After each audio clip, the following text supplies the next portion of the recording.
Hi, I'm Hazel, and this is a guide to the Zek'voz Herald of N'zoth raid boss in Uldir on Normal and Heroic difficulty. This is a 3-phase fight with a lot going on, and I could easily see this becoming a roadblock in progression for some guilds.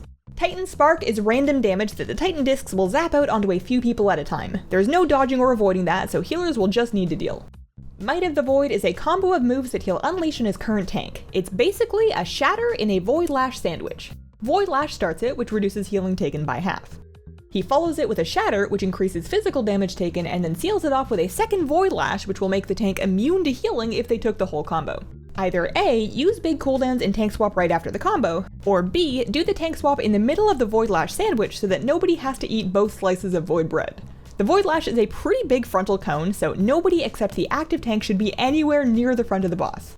At 100 energy, the boss uses Surging Darkness. That's basically a series of shadow donuts that you need to get out of. They happen pretty quick and do devastating damage if you get caught, so stay on your toes until they're done. It's easier to dodge if you're in the close to mid-range zone since those donuts aren't quite as thick. Everything that we've looked at so far happens through the whole fight. A short ways in, Phase 1 will officially start and bring in some new abilities. I-Beam targets random players and zaps them with a Cthulhu chain lightning kind of deal. If anybody is within 10-ish yards of the target when it goes off, it'll leap to them, and each leap it makes does more damage. Targets should get out of the group and everybody should give them some space. Silithid warrior ads spawn in this phase, and those guys ignore threat. They'll chase random people and chomp them with their jagged mandible bleed. Anyone with a Silithid friend should bring it onto the boss so that people can cleave it down more quickly. At 65%, the boss enters Phase 2. No more I-Beam or Silithid warriors to deal with now, but you'll still have Shadow Donuts and Void Lash sandwiches. I wrote this before lunchtime, don't judge me.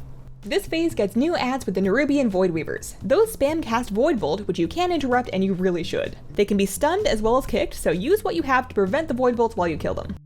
Roiling Deceit is a dot that goes onto random players, spawning an ominous cloud when it expires. If you get the dot, run away from the group to drop the cloud somewhere out of the way. Do be careful of Shadow Donuts while you're out there.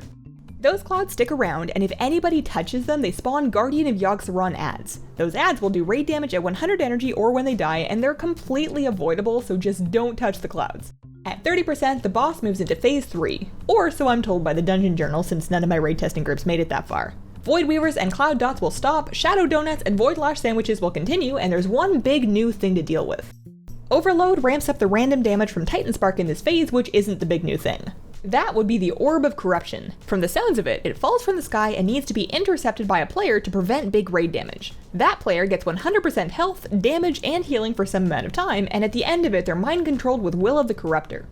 While mind controlled, they cast a kickable fear called Psionic Blast that needs to be interrupted. On normal difficulty, you can break those MCs with damage, so stun, CC, and damage your friends out. On Heroic, the mind control lasts until death and triggers an 8-yard AoE fear called Void Will when they do die. Hopefully by the time it gets to that, you've nearly killed the boss, because otherwise it's going to get really messy. Other changes to the fight on Heroic, the Jagged Mandible from the Silithid Warrior ads in Phase 1 will reduce movement speed by 50%, making it a bit slower to grip them up, and the Nerubian Void Weavers from Phase 2 gain Shadowbind, which means they cannot be gripped or otherwise moved. And that is Zek'voz in Uldir. Thanks for watching. If this video helped you out, please consider leaving it a like. Check out my channel for more raid guides and other WoW stuff, and have a wonderful, wonderful day. Bye!